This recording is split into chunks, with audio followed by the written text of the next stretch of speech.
சண்முக பாண்டியனை பார்த்ததும் captain captain என முழக்கமிட்ட பெண்கள்.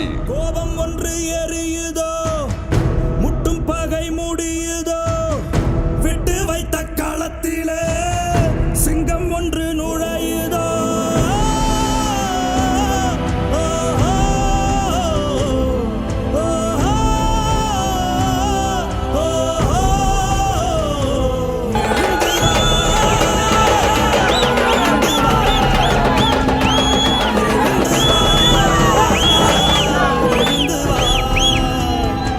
தனது சொந்த ஊரில் படப்பிடிப்பு நடத்தும் இயக்குனர் பொன்ராம், நடிகர் சரத்குமார் மற்றும் விஜயகாந்தின் மகன் சண்முக பாண்டியனுக்கு மக்கள் உற்சாக வரவேற்பு.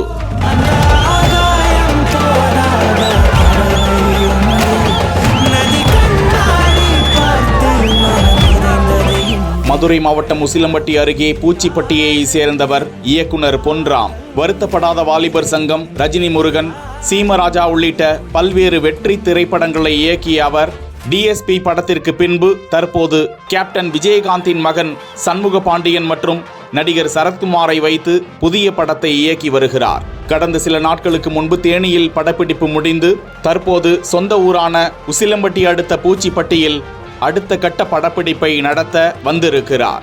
10 நாட்களுக்கு மேலாக அங்கு படப்பிடிப்பு நடத்த திட்டமிட்டிருக்கும் நிலையில் நடிகர் சண்முக பாண்டியன் மற்றும் நடிகர் சரத்குமாருக்கு அந்த கிராமத்து மக்கள் உற்சாக வரவேற்பு அளித்தனர். முன்னதாக அந்த ஊரில் உள்ள தேவர் சிலைக்கு சண்முக பாண்டியன் மாலை அணிவித்து மரியாதை செலுத்தினார். அதனைத் தொடர்ந்து சண்முக பாண்டியனுடன் ஏராளமான பெண்கள் நெகிழ்ச்சியுடன் செல்ஃபி எடுத்து கொண்டனர்.